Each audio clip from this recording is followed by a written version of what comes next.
Hopefully, internet stays with me somewhat. All right. All right, buddy. So, so yeah, today let's dive into our deepest fears. With you guys, and for anyone who may be joining us or watching this later, today I'm joined by my good buddy Eric here, one of my mastermind partners. We're going through this week. We're gonna go through some exercises by one of my coaches, Garrett J. White, who wrote the Warrior book, and it's called the Stack Warrior Stack Training. It's predominantly this version of the training is based around the whole COVID crisis that everyone has been obviously experiencing for what 5, 6, 7 months, depending where you are. But first, let me just start off. Yeah, let's talk about fear. I think we live in a fear-dominated, a fear-driven society, like a culture of fear, right? And if for many of us these days, no matter whether you tune into the news on a semi-regular basis or daily basis or not, you're still going to get it through your Facebook news feed. You're still going to get it through Twitter if you're on there. Social media in general. You're still going to be surrounded by this culture of fear, and particularly today, the COVID crisis is something that is, I think, absolutely unavoidable because everybody's impacted by it. Everybody's talking about it. We're all kind of stuck in this this state of uncertainty, not knowing how long this might go on, not knowing really the full implications and how it's going to impact our lives, our businesses, our careers, the world, family, friends, people we care about, right? And so I was just telling Eric before we went live, this is the stack training is something that I learned about at least 2 years or so ago. And it's something Garrett has been teaching for a long time. And the typical framework is a little bit different than this. He kind of gave us a custom catered version to delve into specifically our fears. So today I'm going to go through some of these exercises for the first action map on what Garrett calls, I think the series was called Rise in Fire or Be Crushed by Fear.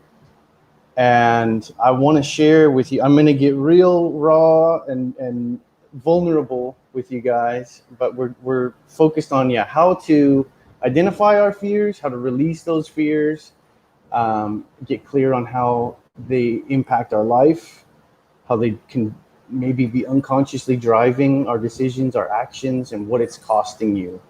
And as he says, you go through this process so that you can take back control instead of letting your fears rob you of your clarity, your confidence, your courage, and certainty across the 4 pillars, across all areas of your life. So I don't have to explain to you guys, but let's just do a real quick recap of the situation with COVID, right, Eric? And if you want to chime in here, please feel free. But I think for me, I'd heard about it probably in January this year, at least by February, right? Because we're out here in Asia, not far from China. Actually, the island we live on, the biggest tourist demographic here up until the crisis was, travelers direct from China. We have a new airport that was just opened, I think, early last year. And the only international place that you get direct flights from is China. So, so that gave another interesting spin for me personally. But I'd heard about it, but it really started to impact us here in mid-March. But, we all saw the continual ticker numbers, right, on the news, the rising death tolls across the world. Most everyone, I think, with the exception of a small handful of countries, had stay-at-home orders at some point, I believe, if not kind of still. Like some of us are still somewhat limited, like we are here in the Philippines, with rules about when you can go out, where you can go. Um, my son is still under a curfew. Seniors are still under curfew here, and they're only allowed to go out 2 days, 2 specified days a week. For a little while, actually, we only one person could leave the house, and only on one particular day to go into the city to buy groceries. So that was fun. But like all these factors were feeding into people's fears, right? That obviously people are dying, people are getting sick. But there was a huge limitation put on our freedoms, which I don't think anyone in our generation had experienced before. Here they said, yeah, mid-March, that it was going to be a 5-day lockdown. And I said to my wife, like, yeah, I don't think it's going to be 5 days. And we're still not out of it 6 months later, just about. For me personally, what really put terror in me was, well, very early on, they rolled out armed troops in the streets here. And they basically put checkpoints between every municipality. We had to go to the mayor's office to get our papers, our documents, So, and we're still living with that situation. It to be honest, it feels a little bit like, Berlin under, what was it, East Germany, like having to always show your papers and cross through checkpoints and stuff like that. So that's for me a bit anxiety inducing. I think everyone sees, the mandatory masks everywhere. Here we've got like the plastic face shields is now required many places. I was just in the bank yesterday, and it was kind of a little bit comical because I was wearing my bandana, and I was just thinking to myself, like, a year ago this would have been totally not allowed, but now it's expected. Everyone's got their face covered in the bank. But one thing we talked about this on one of our calls. I think Dwight had mentioned it, but one thing maybe you haven't thought of, depending who's watching, the temperature gun. Have you had that to your forehead, Eric? Out here. Today we had it. One of my son's pediatrician's appointment, or no, yesterday it was. Went out there. They had to take our temperatures with that. Yeah, I think that even though it's fairly harmless, like it does on a certain subconscious level, it's like having a gun to your head, right? And especially for kids, like sometimes at the beginning I thought that was pretty. This is a situation that's gonna cause some strange psychological outcomes, that's for sure.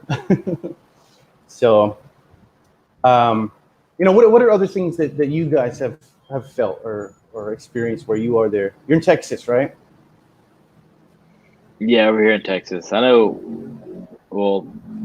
my sister's school, or where her sons and where her son's daughter goes to school, they're wanting them to wear face masks plus a face shield, and that's pretty weird in my opinion.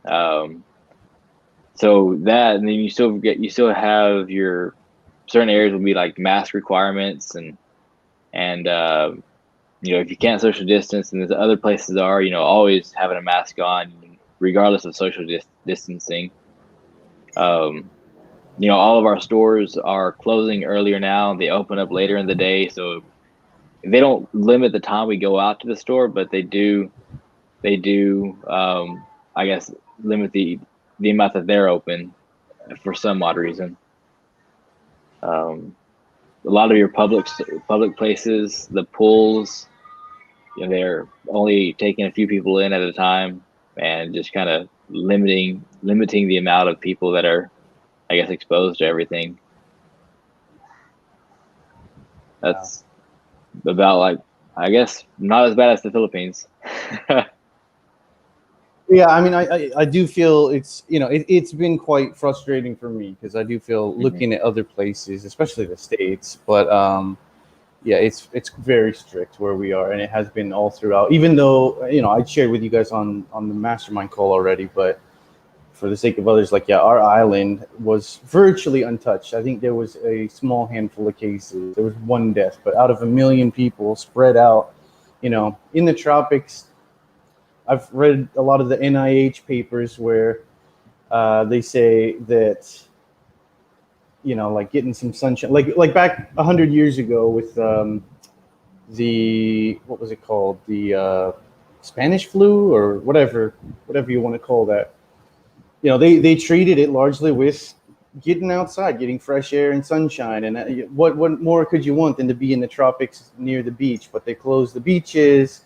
They don't want people to go out. They for quite a while, it was very hard to even get out and get any exercise.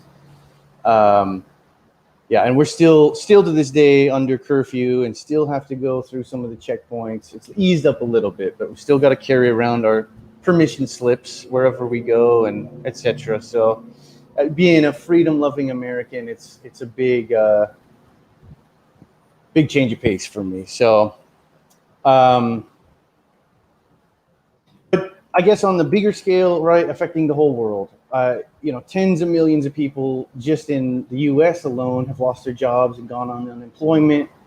Obviously, many small businesses, particularly, have been forced to close and gone out of business by now because this has gone on for several months. Certain places in the world, the supply chain is having some challenges or breaking down. Some of the questions, I guess, that I don't have the answers. I'm not, like, everything I say today is not meant to say that I have any definitive proof or facts or answers, but everyone's been questioning what in the hell is going on in the world, right? And some of the things I'm sure you've seen too, it's like, was this a planned biological attack from China? Is this some kind of a psyop, a psychological operation? And then in the U.S., yeah, you guys had like mass scale protests, riots, just throw that in. Strange thing to me was, like, the government almost seemed to support that. They were like, as long as it's, you can have 100 people gathering if it's a protest, but only 10 people if it's a backyard barbecue. I read at one point in California, at least. Yeah, a lot of go ahead. A lot of your democratic areas, your cities, they were in control of everything, and they would allow things. It's like, you can, as you were saying, you can protest, but you can't get together for a small get together or something like that. It's like, for some reason the coronavirus doesn't pick and choose, or doesn't care about protests, but then little get-togethers or something you can't do because you'll get the coronavirus. Yeah, well, at least in California, Governor Gavin Newsom, right? He it's like they wanted to cancel 4th of July. Like, you couldn't get together with friends and family for our biggest national holiday, but they I mean, in places like Seattle, right? I mean, some places did literally open the doors for protesters to come and take over government buildings. And I don't know. I mean, I don't have a political stance on that, but personally, I just think, you may have a valid argument or issue that you want to bring up, but I just don't believe that tearing down neighborhoods and burning buildings and things like that is a solution to anyone's problems, right? That's not going to make anyone's day better. It's not going to make grandma's trip to the grocery store any easier, especially in an already pretty difficult circumstance. So it's been crazy watching what's happening in the US, as I'm sure you all know if you're there, if you're even tuned into that stuff. But, and then it kept going, right? The UN's like, yeah, there's going to be a global food shortage soon. And then, murder hornets, right? Like, just for fun, let's scare people with murder hornets, whatever that was about. And now the US is, having this,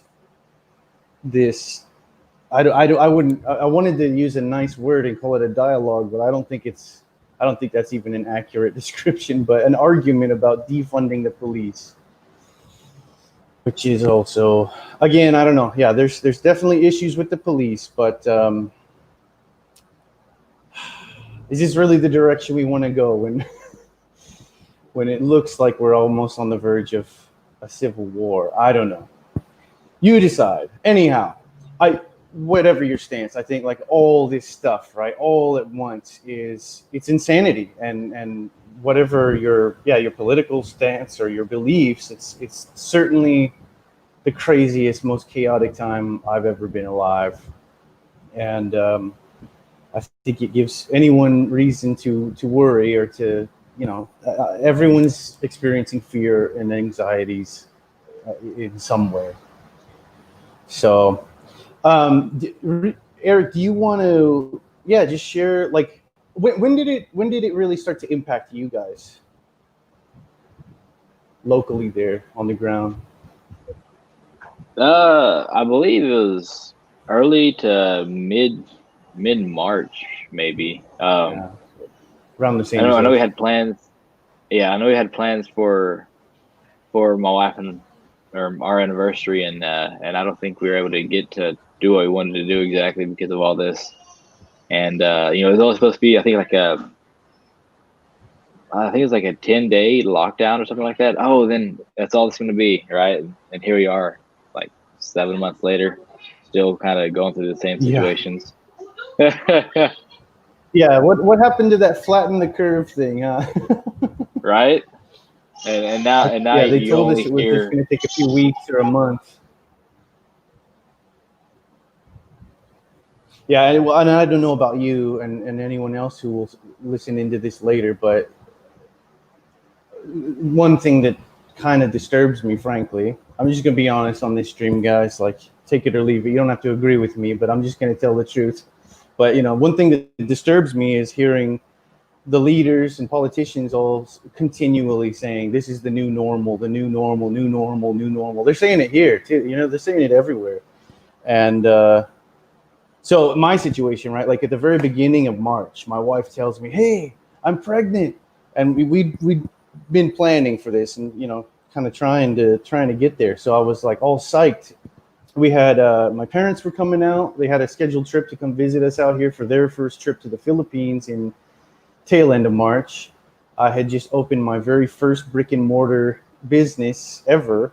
Pretty much all my stuff has been, I mean, either events or virtual, but we doubled down, and I dumped pretty much all my last savings into starting up a co-working office here, and we were positioning to get into tourism. My wife has a visa business, and so yeah, immediately, I mean, the first thing they did was they shut down all boats on and off the island, all flights. So, and yeah, as it dawned on us, okay, this is going to keep going on and on for God knows how long. I mean, I don't see any end in sight, but tourism for now is pretty much dead. And I think it's a safe bet to say that's at least for, I doubt it will pick up for at least 5 years, if ever. But again, that's my fears. That's my fear story, which we'll dig into here. But like, yeah, at the beginning, I was just crushed, right? Because we just opened our first brick and mortar. We're both kind of like in tourism, and that appears to be like we can kiss that goodbye for now. And at the beginning of March, I was psyched, like, hey, we're gonna have another baby. And then by the end of March, I was kind of not, I was still looking forward to it, but terrified. You know what I mean? Because it's like all this uncertainty, all this fear. Nobody knows what's going on in the world. And sorry, I'm getting the hang of this. And I kept asking myself, like, I don't know, is this the world I want my children to be born into? Like, is this really the world I want to raise kids in?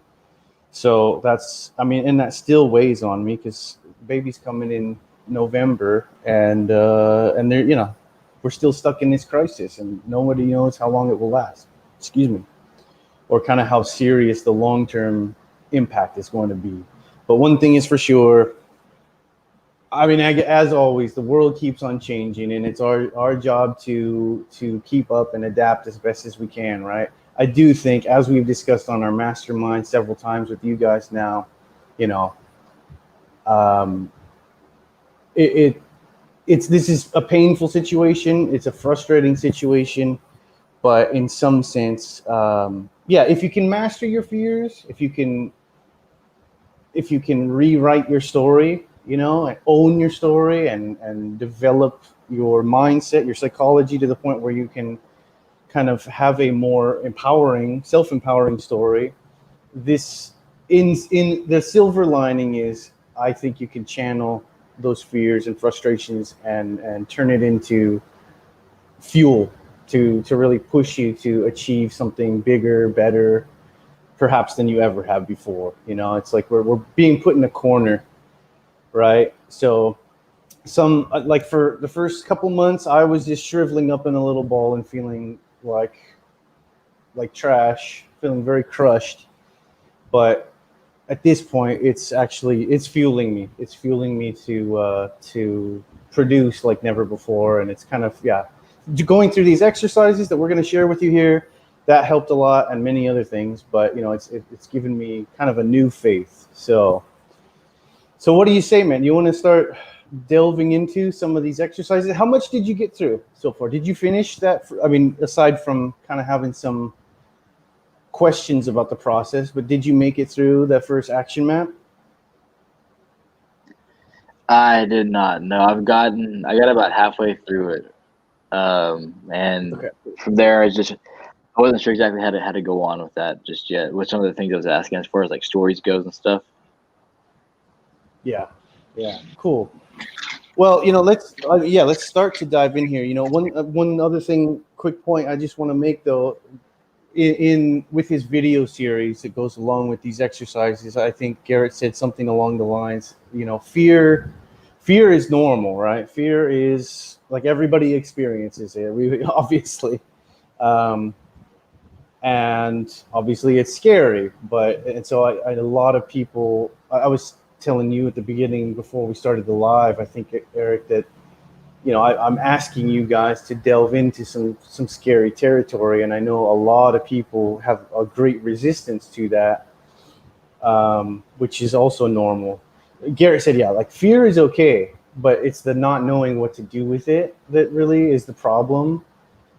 And the reason why I want to kind of start with this, you know, like delving deep into like our biggest fears at this time, particularly, is because for me, they've never been bigger. And yeah, like all these things we listed, all these different circumstances, this giant, I mean, it's affecting the entire world, right? And I've never seen anything like this. I don't know about you, but but I do think like it's so overwhelming. I know a lot of people are I would say they're kind of still stuck in the state of denial in some ways, especially at the beginning. You know, it took a long time for it to really for it to sink in and for people to accept the reality of like, okay, this is not going to be a 5 or a 10 day lockdown. Like this is, who knows? We're in for a long bumpy ride, you know.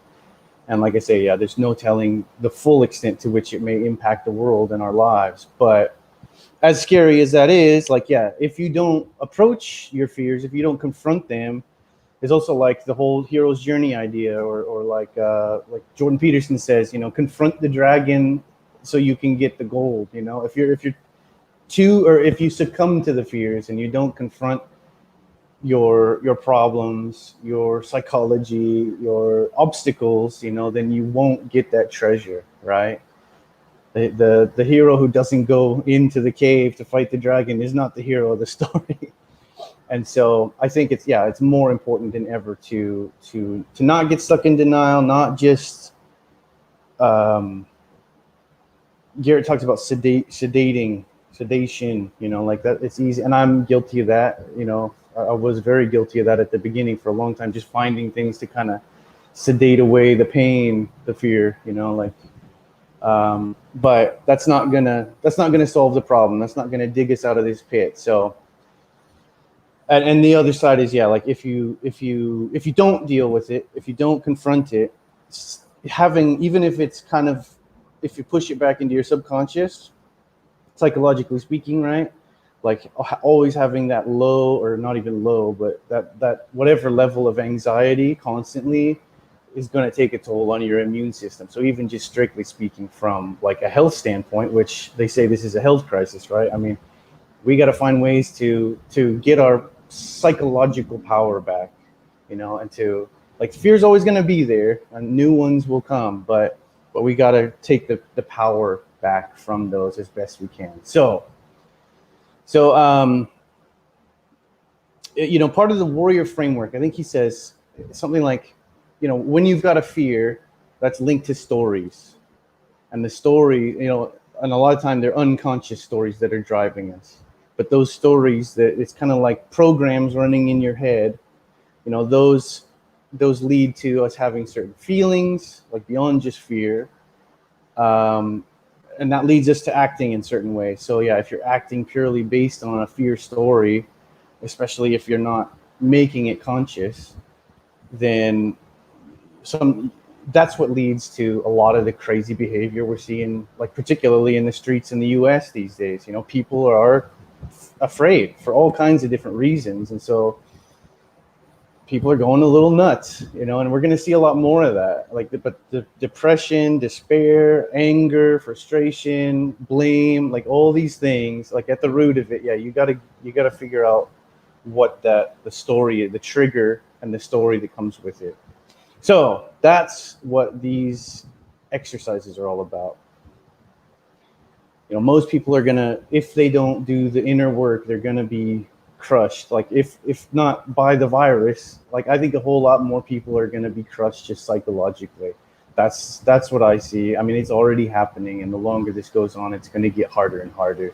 So that's why that's also what's given me extra fuel. It's like I know the world needs this stuff more than ever.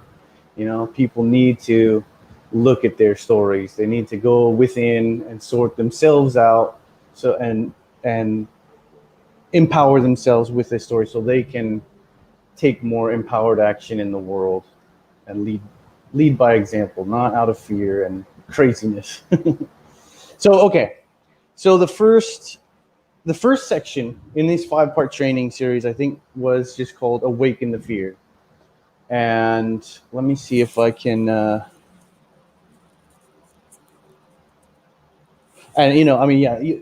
usually, like, this can be used in any circumstance, but when Garrett put this out, and my example I'll share with you soon, I wrote my answer. I did this journaling exercise as a personal exercise back in the very beginning of April. And obviously we're focused on the whole COVID-19 pandemic right now. But if you guys take notes, if you jot down the questions, obviously this can be used in any circumstance where you're facing a fear. So like, fear of public speaking, or just fear of doing something you've never done before, right? Especially in our instance with building our businesses, right? But because anytime you're approaching some big goal, anytime you want to achieve something that you've never achieved before, the thing that always holds us back is some form of fear. So, okay, with all that in mind, yeah, let's get into this. Do you have it in front of you, by the way, buddy? Whatever work you've done, did you do journaling in a notebook or anything, or have it written on the computer? I've got it on the website opened up right here in the next tab. Cool. All right, well, I'll just start going through some of these questions. So I think, number one, as the COVID-19 pandemic rolls on, impacting your life in a diverse number of ways, and we've listed a lot of those, what are the situations that you face today that awaken the most fear in you? And so, as I said, like I wrote, again, I'm going to get real and raw and kind of a little, like, it's going to sound very extreme, I'm sure, to a lot of people who may watch this. And I'm not saying that, like, I don't know any of these things with any certainty. I'm not a proponent of these ideas. I hope they're wrong.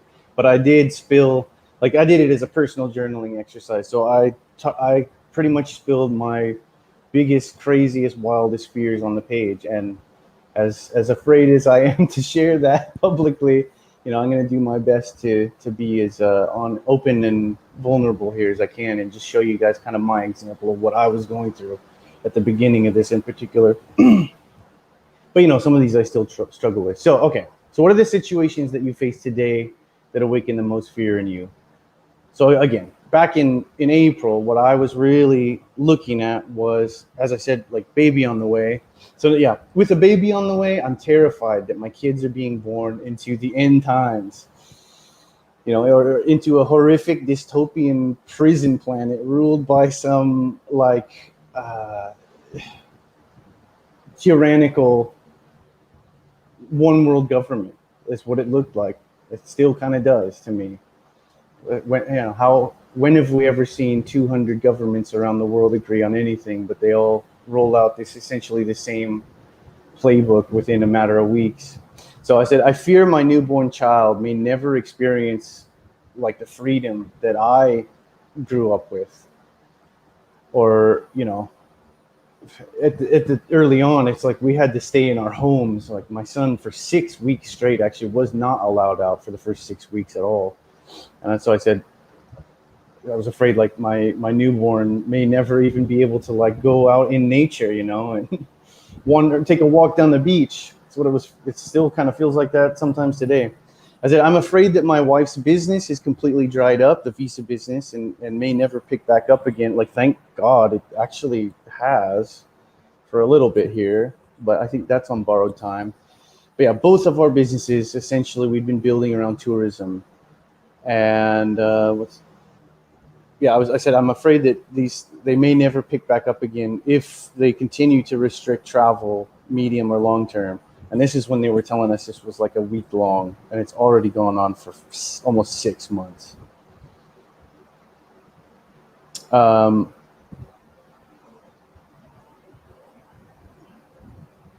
said, we were, after, there was another actually, perhaps like not as all pervasive, but something more terrifying that I experienced. I don't know if I shared that with you privately on the call. I'm not going to share it here in case in case I do publish this to the bigger audience. I'm not ready to go into that just yet. But a couple of years back, I had a personal experience that just ruined my psychology for a while until I was able to deal with it. And I think that was in early 2017. So that was kind of the beginning of a period when I really unraveled, and I just could not manage like all the business stuff I had going on, parenthood responsibilities, travel, etc., all these different responsibilities. And we had over about 2 years really done a lot of work to recover. Yeah, finally decided to move back out to the Philippines. As I said, finally decided to go all in on tourism here on this island of Bohol, and open our first brick and mortar here. And so we had just worked our butts off, and made a lot of investments, in every way, not just financially, but things were finally getting back on track. And then this came. And I said, it's like I felt like I was just starting to build up to kind of relaunching my empire. We just opened this new business, but we were still struggling financially. And, with everybody locally, but across the world, like in panic and fear mode, my fear was like it could be near impossible for me to sell my training, my services, my coaching going forward, which would mean the fear story was like, yeah, it could mean we live in poverty, forever, become destitute and end up on the streets, right? And fall victim to the pandemic, right? Or worse, like end up, who knows? My head was in a really dark place, thinking like the homeless are going to get rounded up and basically thrown in cages or something for just to die. Well, another, I'm afraid that governments are preparing to mass vaccinate the world, which may be backed up by authoritarian force. And that's a story for another live cast. But that's a complicated situation. But especially in a circumstance like this, I don't like the idea of them fast tracking some alleged vaccine, that when typically it takes 15 to 35 years to develop a vaccine for a new disease. And already it does seem like a lot of people are talking about, this is not going to end until there's a vaccine. So that's in the back of my mind. And I wrote, me and my wife are kind of very not aligned, not on the same page about that. Because I've done a lot of research on what goes into some vaccines, and I have a lot of questions and concerns. And so I said, I felt like she'll likely give it to my kids without even consulting me, and that could be something there may be no coming back from. And lastly, I said I'm afraid of the automatic weapons, like big long guns that were already in the streets at that point. Like the soldiers is what I'm referring to there. I had an experience where I was just literally trying to drive my wife to a doctor's appointment, because she's pregnant, and had this guy flexing, on the bridge going into the city, like basically threatening to shoot me if I didn't turn around and go back home, even though I had a specific pass for that day with the mayor's signature on it. Anyhow, so that was fun. So I said, I'm afraid of the automatic weapons that are on the streets already in Ponglao and of escalating martial law. So that was, some of that sounds a little paranoid. Some of it still concerns me, but that's definitely that paints a picture of where I was at near the beginning of this. But what do you think, man? I mean, today, what would you say? Like, what are the situations that you face today that awaken the most fear for you? You had several points there that really have been on my mind as well. No, it's not something that I put in the box or anything like that. One of the primary concerns I had was about my job and everything, because there's been millions and millions who have been laid off just because of all this stuff. I know where I'm working at, they've got rid of almost every single contractor working out there, and it's just kind of like, you never know what can happen. And then if something does happen, I mean, it's the only means I've got currently to provide for my family, and that's been one of my big concerns. Hey, buddy. Hey, little dude. Can you say hi? Hey. But I mean, vaccines and everything like that. I mean, I still, all this stuff with chipping everybody and vaccinating everybody, and talk about vaccinating by force and stuff that I've heard a lot of chat on in recent months. Just really concerning as well. But as primarily my one fears focused with this COVID stuff was just being able to provide if something were to happen to where I work. Well, and I think you're in the same boat with most all of us. Me too, right? It's like just that looming question of like whether you're employed or whether you have your own business. How long will this last? Will governments decide to shut down something, whatever it is in your case, tomorrow, and you get like almost no warning and you can't go to work? Or will your employer, just run out of steam and not be able to pay, paychecks, right? Or like I said, in my case, right? Like, it is the demand or the market for whatever you're selling. If you're an entrepreneur, like, is that going to dry up or vanish overnight for whatever reason? It's my scary place to be. Right now, where I'm working at, they've had to shut down pretty much a whole area just because the demand is so low. So, I mean, it's kind of a mess out there right now. Okay, let me take a look at the next. Okay, so going from there, the next question, what have you noticed happens to you when you feel this fear or fears, right? So in my instance, I said, I at that point, because of all the financial burden that we had been trying to kind of build ourselves back up from, and the international move from Thailand to America for a year and a half, and then back to Asia, to Philippines, to a new place, just recovering and gathering ourselves, and always kind of having this shifting. It felt like the world was shifting under our feet already, way before this stuff happened. So what did I notice happens when I feel this fear? I said, I'm already kind of stuck. I felt like I was stuck in a rut of this perpetual cycle of negativity, feeling like it's taking me forever to really get my plans in motion, and feeling the struggle to get my wife and my family on board with the direction I want to take us. But with the COVID, I said my perspective now is shrinking so small and fear-based again, like it had been a couple of years prior with this other kind of world-shaking fear experience I went through back in 2017. I said, when I feel this way, I sink into depression and despair at the troubles with my wife, especially just being in a negative place, and struggling to get things going is not fun when either partner or both partners are experiencing it. And I said, yeah, so it makes me react from a place of negativity, and too often anger, frustration, or resentment.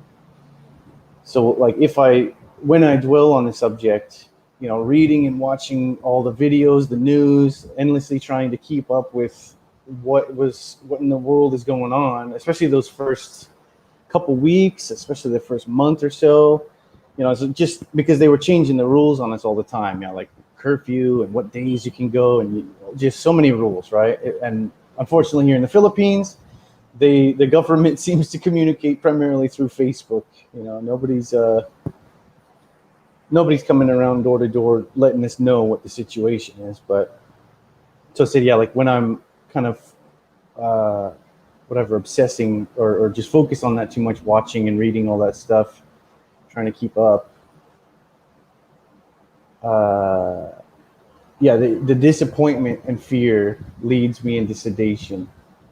I started really, it's something I kicked a couple years ago, but I started smoking cigarettes again, and probably drinking, not crazy like when I was in my 20s, but just drinking a couple beers every night and just sitting and like reading horrible news, So I was really going into that sedation space and not taking much productive action at all.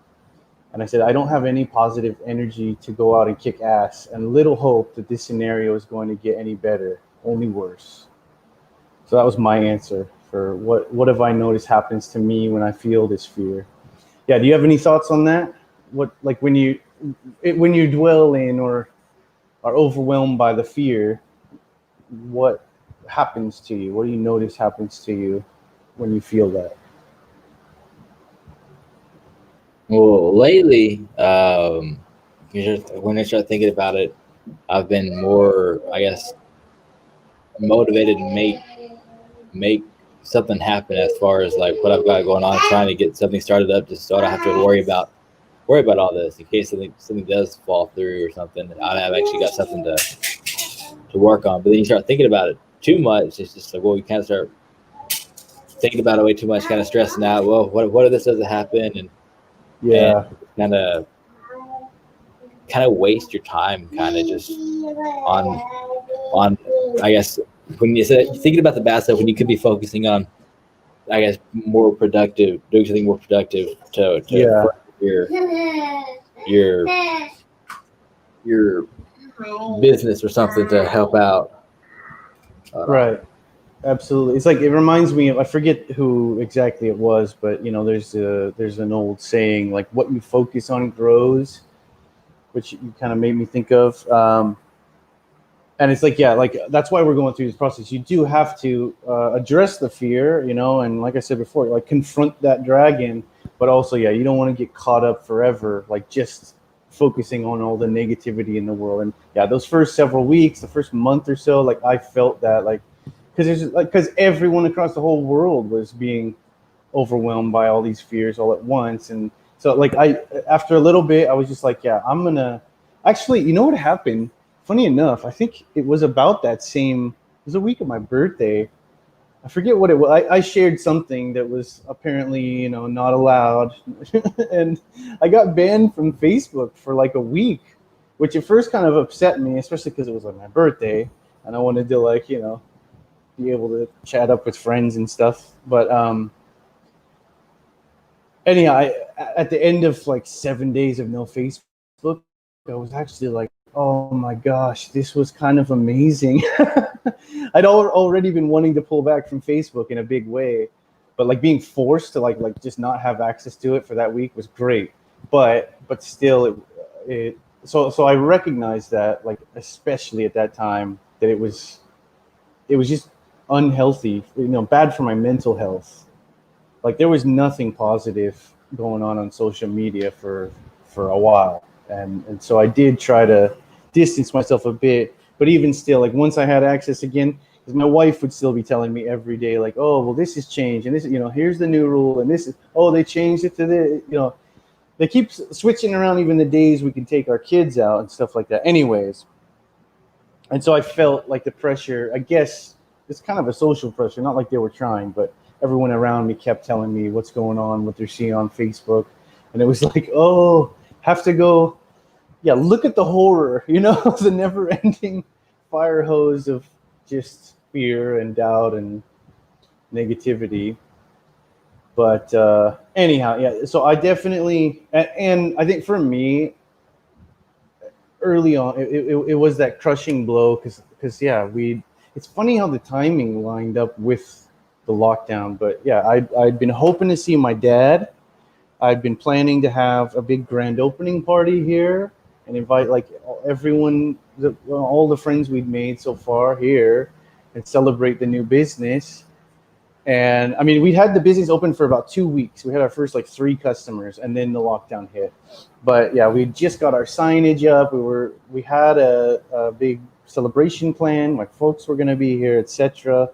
And all of that was scrapped. And I actually had to cancel. We had a retreat planned for June also that we had to cancel. But anyhow, I really fell into kind of a depression and a despair, just feeling crushed, like mourning the loss of this brand new business. It's like, well, dang, I put all my eggs in that basket, and I guess that was not the right choice. Like the worst time in history that you could ever open a brick and mortar business. So anyhow, dwelling on that, yeah, definitely made me feel very down, and I struggled with that for a while. But okay, so going from there, when you're feeling those feelings, yeah, what have you noticed about the next question? What have you noticed about your behaviors when you feel this fear? And so this is where I did actually kind of like it sounds like you're already in a place where you're, at least some of the time, doing the healthy thing, which is you're recognizing, yeah, that fear can be a fuel, right? As long as you don't just obsess on it and just focus on the problem alone, but like you're already recognizing you need to be seeking solutions and adapting. And yeah, just it sounded like you're saying it's almost giving you extra fire to go out there and do new things and maybe take more action than you had before. So that's great, right? It took me a while to stop pouting for myself, having a pity party. So, but what I notice about my behaviors when I feel the fear, yeah, number one, I feel stuck creatively, paralyzed by the doubts, fears, and worries, and overwhelmed thinking about the future when I should be producing, creating, and taking action in my business every single day. Number two, I actually have a gift of being propelled to share more. I feel called to be a leader in this crazy time, to spread awareness, positivity, even though my hope and positivity is shaky at best. But I know, like, this is when I should be out there making moves and actually have been pushed to do some actions that I've been avoiding for a long time. I don't know. I just have so much uncertainty and doubt about whether my perspective was even close to being accurate. It's like, because again, just nothing but pure chaos and uncertainty about what's actually happening in the world. So I think, yeah, I was dealing with, like, I wanted to get out there and share more and seek to inspire others, but also feeling like a real uncertainty about I don't want to give other people advice that turns out to be wrong. Like I don't want to get people in more trouble. And so, yeah, there was a real uncertainty in my own perspective on the situation, I guess, at that point. Three, I'm still, yeah, I said I was still kind of drowning my sorrows, in sedation and distractions, wallowing to avoid doing some of what I know must be done. And four, my fourth bullet point, I said I was so burnt out at that point and negative that it was really like I was blaming,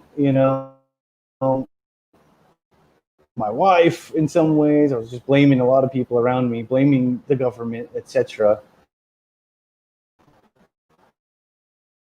Hold on, come on. Oh, come on. Now I'm losing my Bluetooth. Come on. Sorry.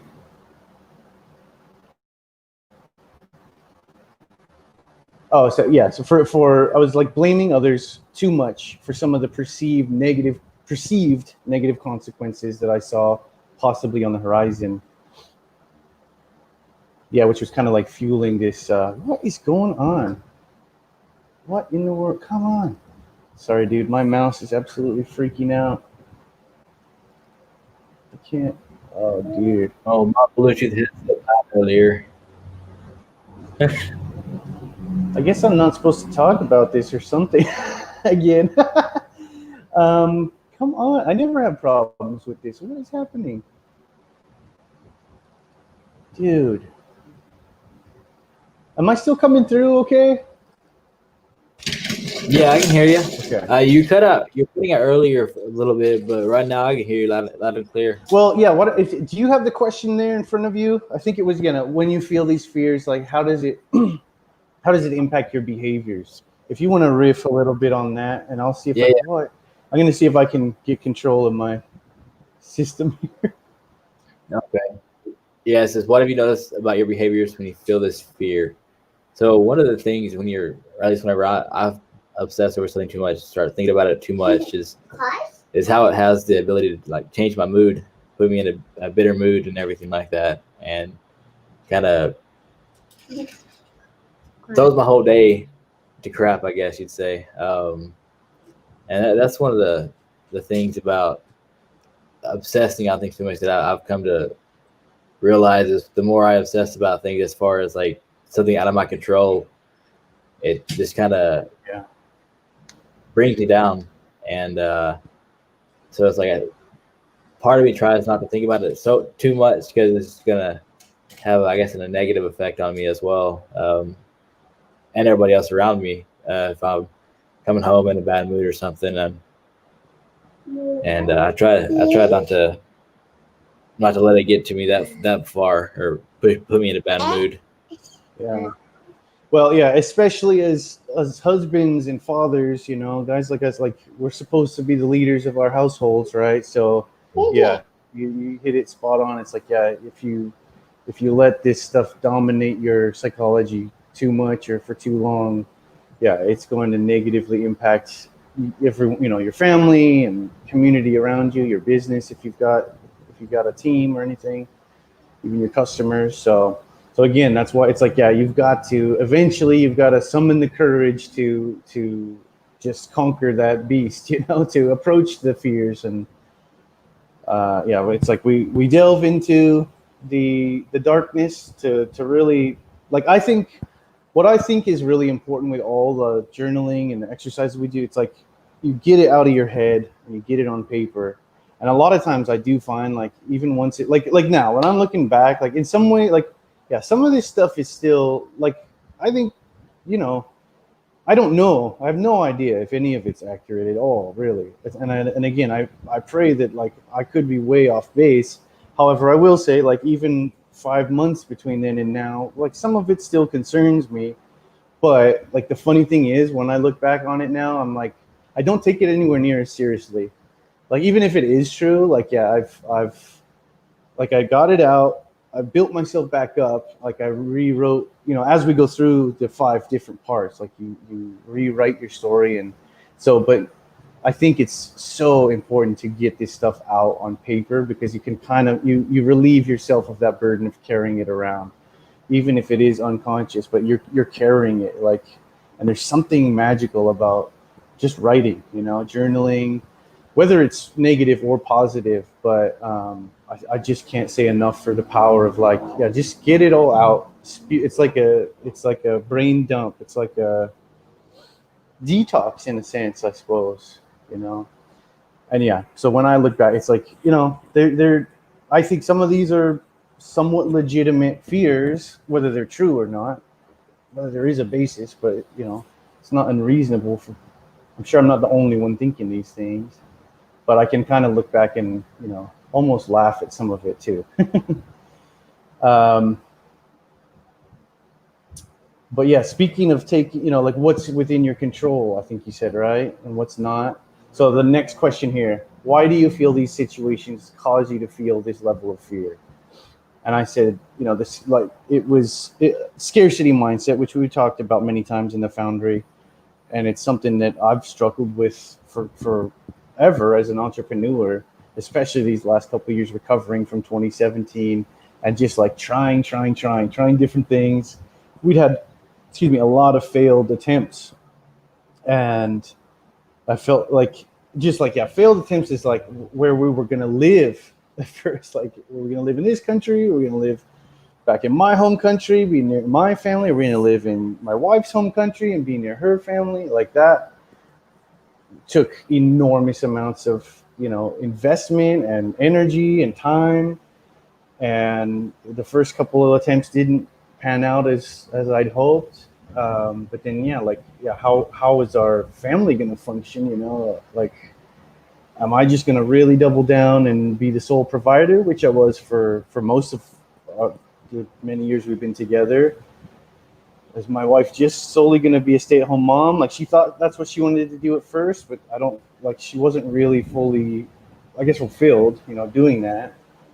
Many things. And then we tried different business ideas in California and here, and, lots of trying and failing. And we'd finally worked together to get to this point where it's like, okay, I think we've found the place, like, where everyone's at least generally happy and there's a lot of opportunity. And we'd finally, like, put all this chaos to get, manage to sculpt something, build more structure and have a direction. And then boom, swipe again. It felt like God, like I was kind of angry at God. You know what I mean? It's like, I shouldn't be, but but I was like, man, again, like, just when, like, it truly felt like it was finally all coming together. Everyone was kind of finally getting on the same page. We had our direction. Things were going great, actually, for the first time in a long time. And then along comes, like, a global crisis. Like, what? Like, how crazy can this get? So anyhow, I said, like, that scarcity mindset, which I'd become accustomed to in the years prior. Like, at the time, I said, it seems like it's endless. Like, yeah, is there no light at the end of the tunnel? And let me see, to go back to the question, like, why do you feel these situations cause you to feel this level of fear? It just felt like, yeah, nobody knows when this is going to end.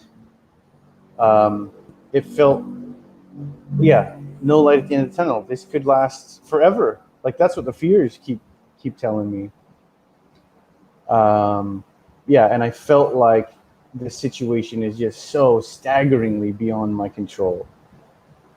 I felt, I did right here, I almost fear like I've been being punished, like, spiritually or something, for, like, I don't know what, like, am I evil? Am I being punished? Is this hell that I'm trapped in? So I was kind of like cursing God himself, and felt like I was stuck in this place where I'm just, like, helplessly waiting to experience, like, his wrath or something. And so it gave me this deep sadness and grief at times. And I said, it all feels so helpless, pointless, and, like, almost to the point, it was like, you guys don't need to worry about me. But in that moment, I said, it was kind of like driving me to suicidal thoughts back at that point. So I said, yeah, when I don't even feel like staying here in this, like, this world, like that, then everything is expendable. and everyone around me is in danger. So that's a really bad place to be. Like when I feel that despairing, that I'm like, man, I don't even want to deal with this anymore. It's so beyond me. It's so overwhelming. It puts me in an incredibly bad mental space where, to go back to what you were saying before, like, yeah, that has a huge negative impact on my wife, my children, my family, my community, everything, right? So that's sorry to put it on a negative note there, but that's where, what was it? Yeah. Why do you feel these situations cause you to feel this level of fear? It's because it was putting me in such a dark place. So yeah. Do you have any thoughts on that? One of the things that I had to put there, and it goes back to what you're talking about, the scarcity mindset. Essentially, one of the fears that I have is just whether or not my job will be there in the future, pretty much. And then again, one of the things about this that I said about the scarcity mindset is, okay, if that does happen, and you've got to get back out there and start looking for something else, you got millions and millions of others who are in the same boat, who are also competing for another position or a job elsewhere. And it's like, is there enough opportunity out there to be able to find something else? If there's millions and millions of extra in the job market, or is searching for a job, and that's kind of one of the things that I had listed here. Mm-hmm.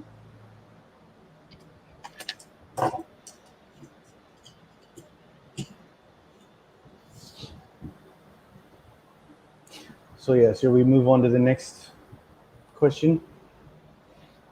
No. So knowing that your fears are directly linked up to stories, imagine that we could crack open your brain and identify the top 4 fear stories swirling in your mind at this time. And I think, is this kind of what you said earlier on? You had a hard time like just wrapping your mind around this part. Is that right? Like Yeah. The dominant story.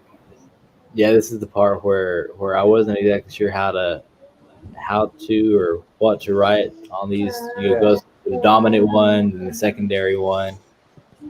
Well, okay, so I got a real good example for you. Yeah, and for anyone tuning in later, it's like, yeah, this is probably going to sound pretty extreme, but yeah. So I would say, so okay. So your fears are directly linked up to stories. So now we're going to try to identify, what are those maybe somewhat subconscious or unconscious stories running, right? And yeah, he says, what are the top 4 fear stories just swirling around in the chaos of your mind? So the number 1, what is the dominant story? And I think, what I identified for myself at that point in time was like this crazy, and like I never thought that I would even entertain these ideas. I got to be honest with you. Before, I'll just preface it with that. But this was what was swirling around in my mind at the time. The biggest negative fear story running in my head all day is that this is like some apocalyptic scenario. Like in all honesty, like, I mean, I've become much more really in the Christian message. I consider myself a follower of Christ, but I never was one who was like kind of apocalyptic, and I actually, I mean, that's also another story for another cast, but I think personally, I guess my belief is like, I think it's a challenge, it's like in the big picture, and I'm trying to reframe myself back to this point. It's like, I think we're just here to make the best of a bad situation, and that, like, we're going to be confronted with overwhelming fears, but it's like designed to push you to come to develop a better story, to become a better, stronger version of yourself, But simultaneously, I was hearing from a lot of friends, the pastor down the road, and some of my more religious friends, just kind of nonstop talking about like the biblical end times and stuff. And so there was this thing going in the back of my mind, like, well, is that what I'm supposed to believe? Like, am I wrong to look at things differently? And so I guess, So that became like a dominant subconscious program running for me. Yeah, like the either we're going to plunge into some end times scenario, like the Book of Revelations, or simply even just that, it does sometimes look like there's some one world government emerging that wants to box everybody in and implement the same rules across the whole globe, that cares nothing about our happiness or fulfillment or liberty or even our lives. And so as wild and maybe far out as it sounds, yeah, that was my dominant fear stories. Like it felt at that moment like Satan's taking off the mask or something, like yeah, and are we being pushed into some kind I just felt like we're being treated like animals. We're being conditioned, to march along to some end that nobody really knows. But so anyway, so yeah, it seemed like some force, whether you want to label that evil or the devil or the NWO or whatever, something, felt like we're being pushed towards, like we're being dehumanized and pushed towards, like, I guess driven further away from God and from love. That was my dominant fear story. The secondary fear story, I said, it felt like my wife and I are on such completely different levels of, I just would call it consciousness or awareness, perspective, and really felt like this diverging growth path at that time that, I fear that it will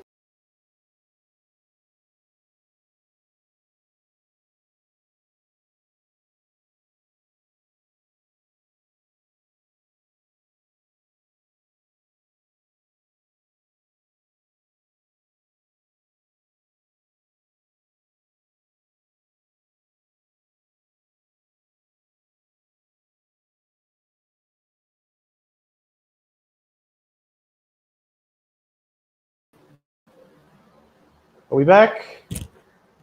Yeah. I was thinking, hey, I think you disconnected. Hi. Is this Yeah, apocalypse? Did I just Sorry. Okay. Let's hope it. Hi. Hi. Hi. Hi. Yeah. Let's hope we Okay, can buddy. sail through the last bit here. Okay, sorry. I was just saying, yeah, the secondary story was like, I felt like, yeah, my wife and I were kind of just on such different, our perspective on things was so vastly different. Our urging growth path felt like it was going to tear our family apart and likely put my children in an irreversibly bad position for the rest of their lives. Could it get any more extreme than that? And I said, an end to my family's legacy, suffering beyond my imagination, and it is all my fault at the end of the day. That was my secondary fear story, which is still something I take seriously. But yeah, it's good. Like looking back on this stuff, I'm like, I was just in a really bad place, man. Like I feel much more positive, much more optimistic, and much more in control today when I look back. So that's great.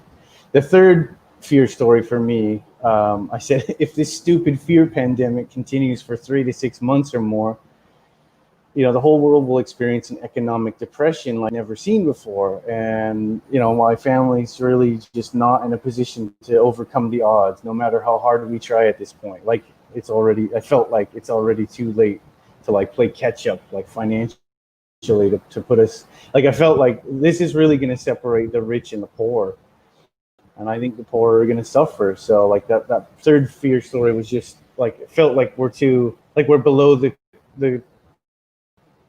curve, or below the something. And the last fourth fear story, I said, at the very least, I fear we're at the mercy of every authoritarian and corrupt, forgive my French, but I use the F word, corrupt effing politician out here in Asia, and every trigger happy idiot pig in the streets with a gun. This is what I wrote verbatim. To even survive, we're at the mercy of them to even survive, and our ability to thrive and reach abundance will be severely limited in ways outside our control by a world full of fearful, blind people driven to turn on and snitch on each other in a battle for survival. How's that for a negative outlook? Mm-hmm.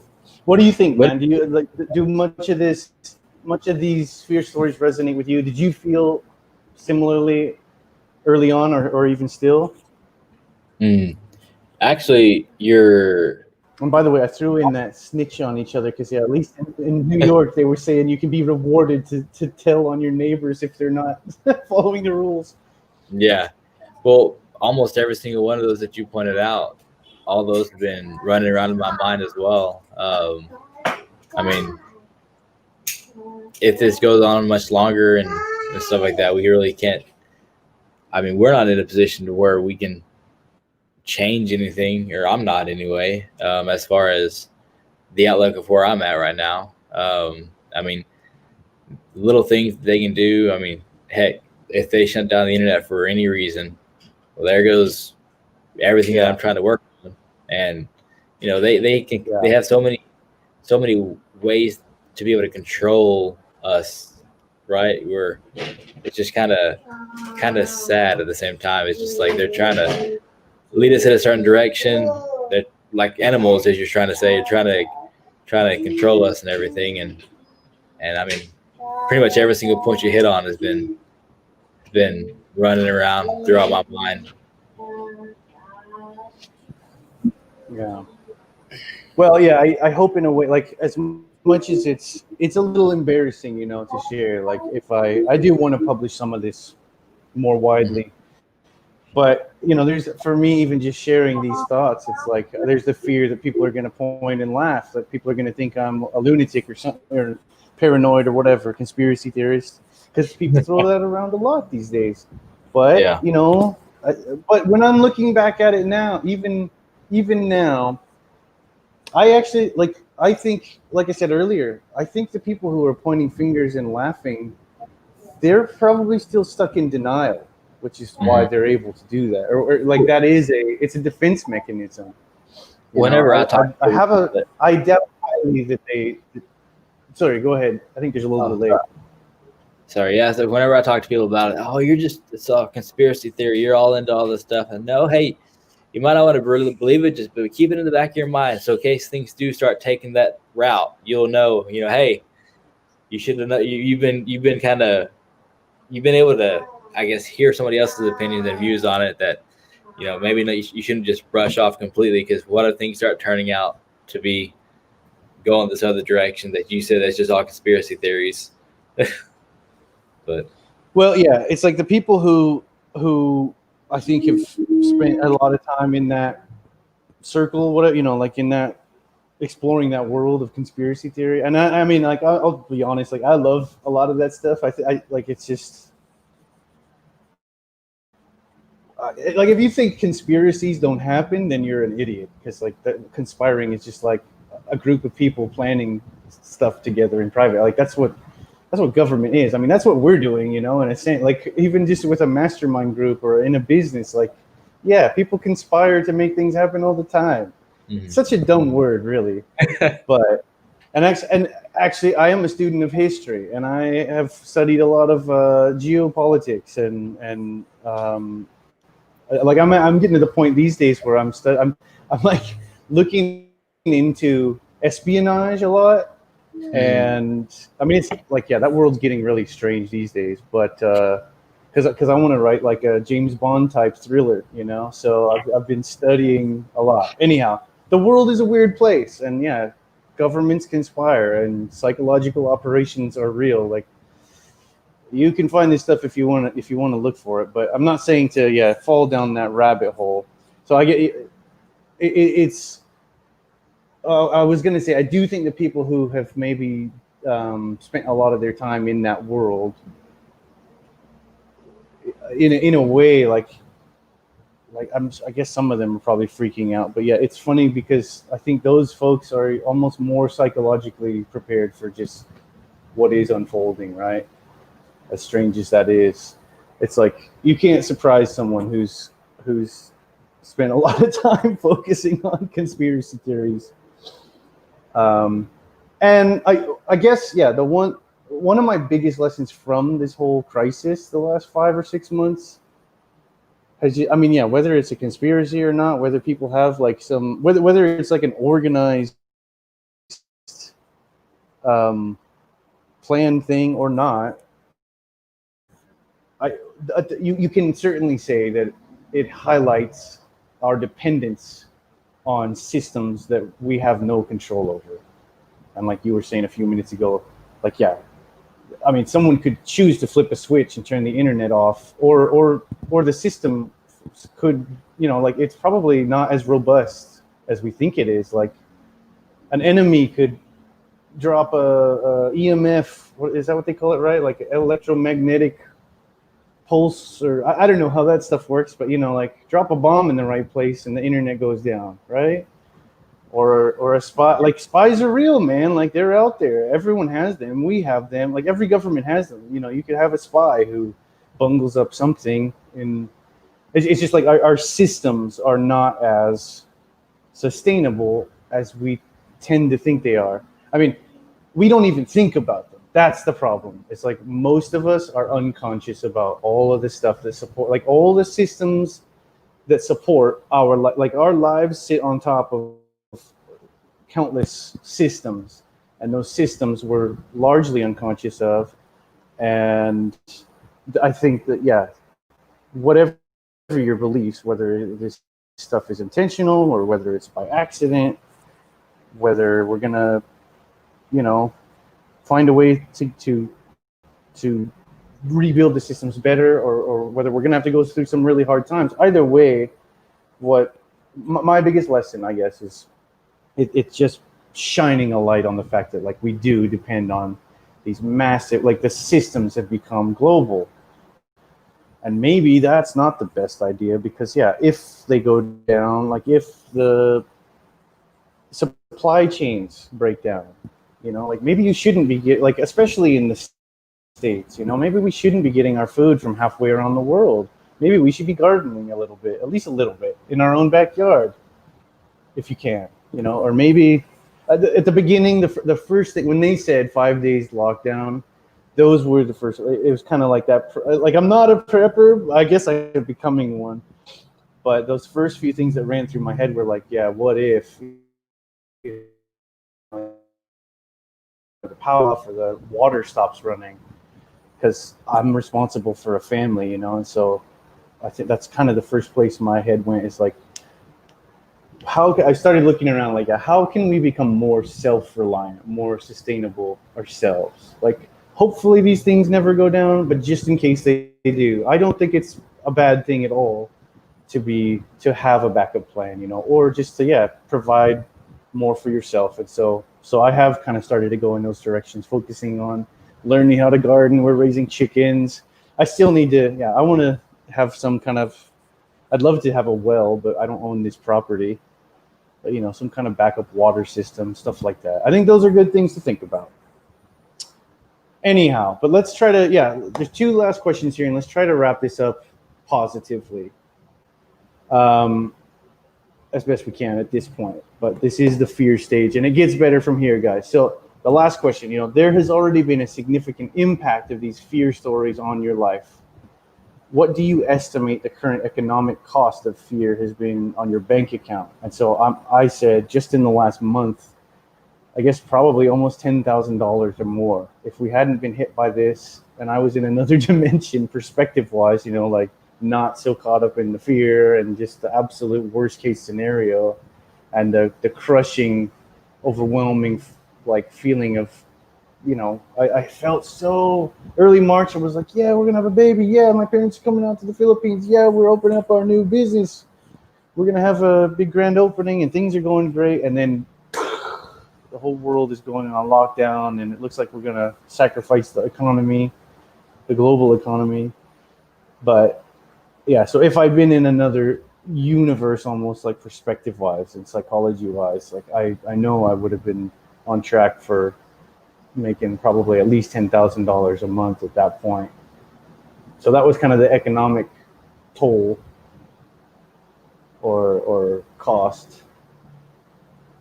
And lastly, what I think this is the last one for the What do you estimate the current emotional cost of fear has been on your significant relationships? And that was probably the biggest one, right? The emotional toll it has taken just on me is tremendous. And I was kind of touched on this earlier, but what I believe, and again, sorry, this is like me writing to myself, so I'm trying to also give it some context so it makes sense to you guys. But I said like what I believe that my beliefs, right, may very likely shape what I experience. That's kind of my personal perspective. So perhaps I've actually set myself on this negative trajectory just by succumbing to all the fear. I started to feel after the first 2 or 3 weeks like is just like marinating in all this negativity and fear and doubt and terror. Is it just making it worse? Is it just pulling me deeper into this like a spiritual pit of some sort? And that was not to even mention the destructive effect it has probably had on my relationship with my wife. Compounding kind of this feeling that I'd had of like this growing disconnection or division, like we're kind of on a different trajectory that I already felt with her and within our family. So it may have had like a detrimental effect on the relationship, and in a time when she's pregnant, and we really need to like be a team and be unified. And to kind of come back, like I felt also, I could be like if I'm too overwhelmed with fear to the point that I'm way off track with my perspective on things in the world, I may actually be fueling my customers and my followers' fears, and misleading them away from the path, from hope, from faith. When my desire is really the opposite. Like I want to lead people to those things: hope, faith, purpose, meaning. So what are your thoughts? Any thoughts about like the economic toll or the emotional cost of the fears that you've identified so far? Since I understand where you're coming from about your customers and everything like that, helping, I guess, fueling the fear basically, and it's costing you more there. I don't really have an experience or anything like that in that area, but as far as like, I guess, relationship and everything with my wife, family, friends, and everything, it all kind of depends on how their view is as well. I mean, and I guess today's really like one of those situations where one little thing that you say could really screw up a friendship or something like that. But really nothing to add there. I do agree with what you're saying, and I see where you're coming from as well, as far as what you're saying from what you're saying.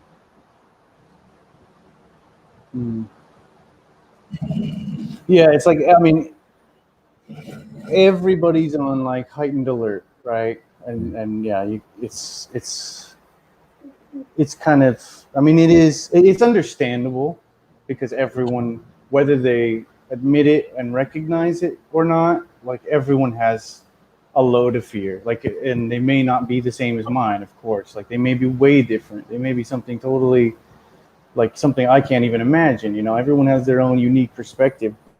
But I think pretty much everyone on Earth is probably experiencing a lot of different fears just with how crazy the world is today.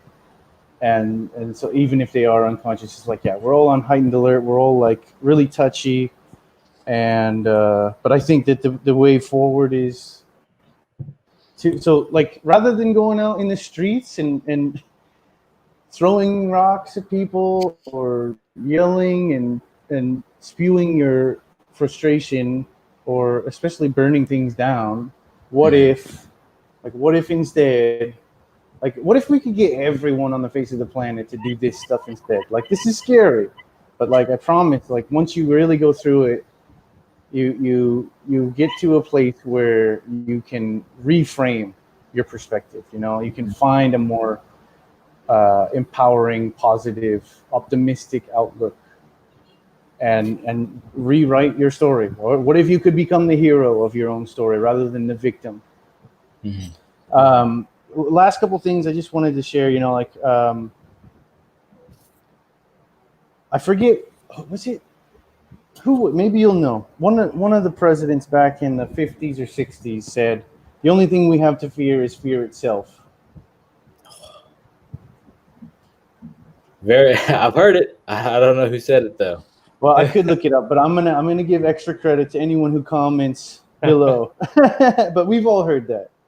You're gonna feel it, but I do like that quote. The only thing we have to fear is fear itself. Don't recognize it, accept that you're gonna experience it because you're human, just like me and the rest of us. But don't obsess over it, right? Don't let it keep the power. You got to find power over the fear. And rather than you can either fuel your fears, or you can use the fears as fuel, if that makes any sense. You can feed the fears. You can keep looking for verification, for evidence to support your fears, and live in that kind of victim mentality. Or you can take the fears, identify them, and take them and be like, okay, what can I do? What is within my control? Or how can I position myself and my family better? How can I build more sustainability into our lives, or be more self-reliant in whatever way? How can I take more responsibility? How can I gain more control over the circumstances of my life?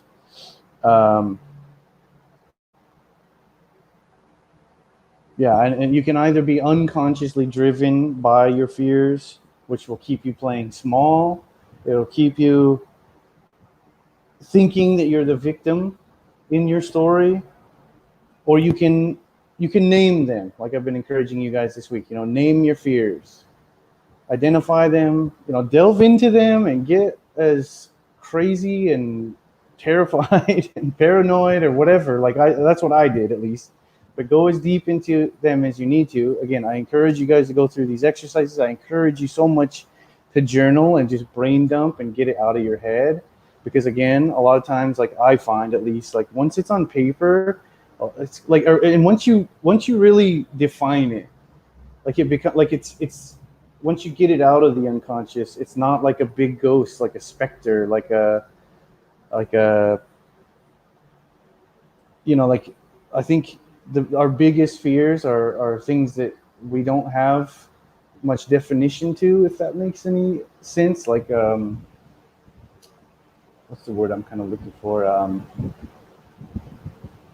Anyway, but once you really get clear on it, it's oh, well, that's all it is.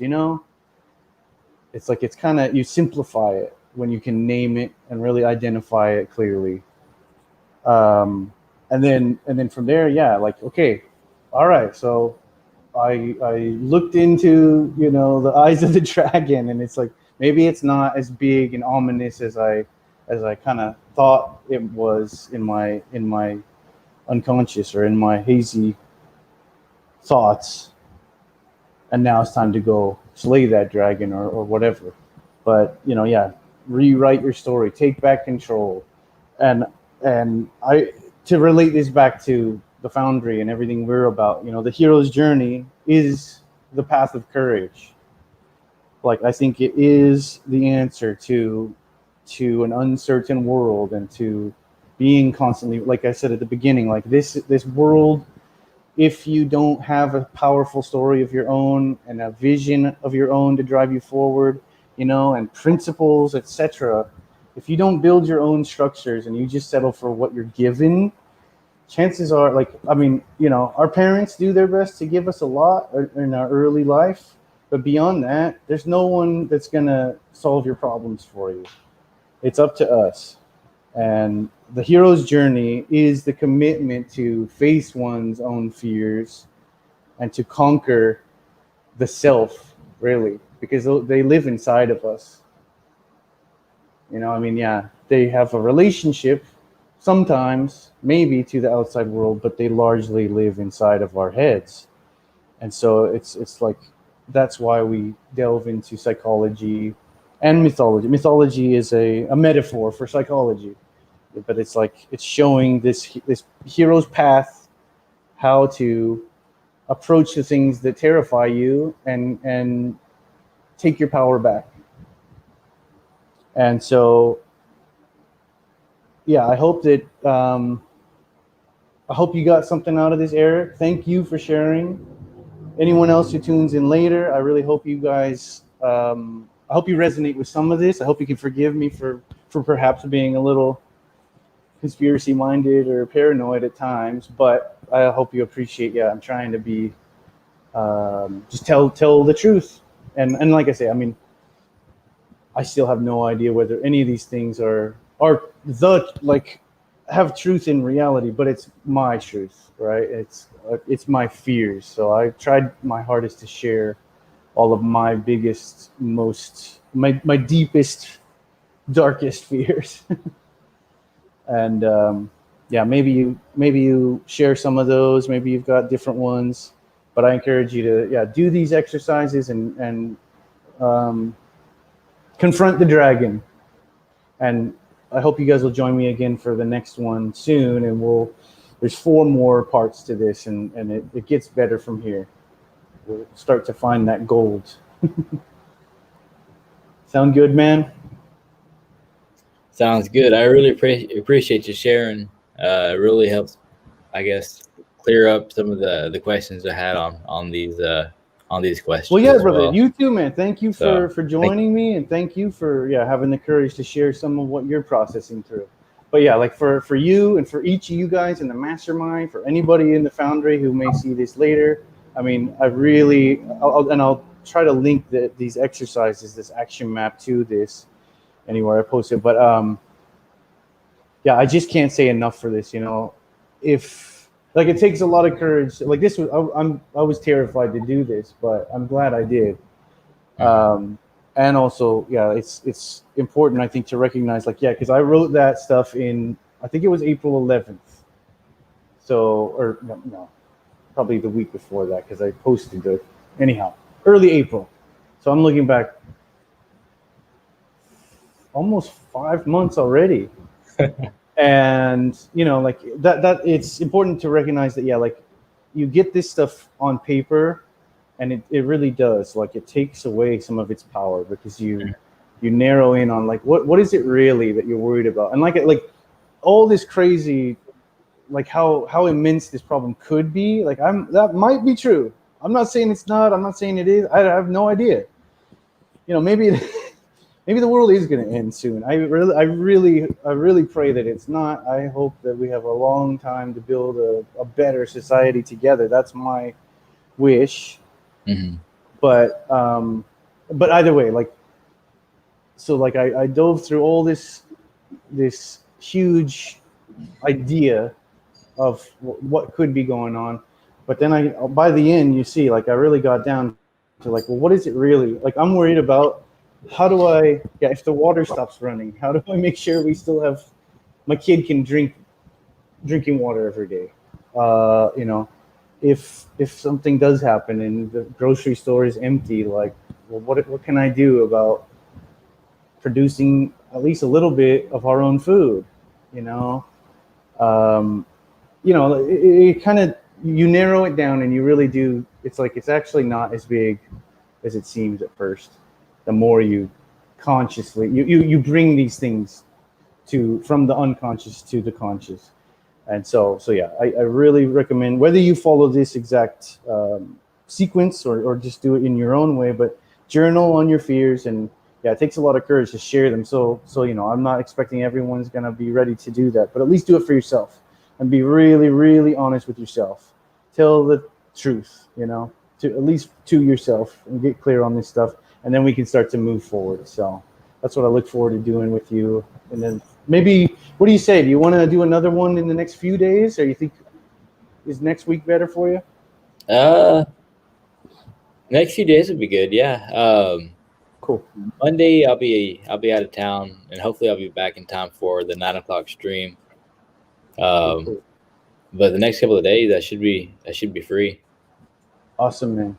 Well, yeah, I really appreciate you joining me for this, Eric. I really, I want to thank you for that. So, and yeah, take a look at that part 2, the next action map, and let me know. We'll touch base real soon and figure out scheduling. But yeah, let's keep pressing forward and crank through the next 4 sections. And by the end of this process, I promise you guys, it's gonna be it's gonna leave you a lot more optimistic. I'm confident. Okay. Awesome. All right, brother. Well, thank you so much for joining me. I know it's getting late there, so yeah, get your rest, buddy. Say hi to your family. All right, we'll do. And I look forward to connecting with you again soon. Yeah, buddy. Take care. See you, my friend. Bye.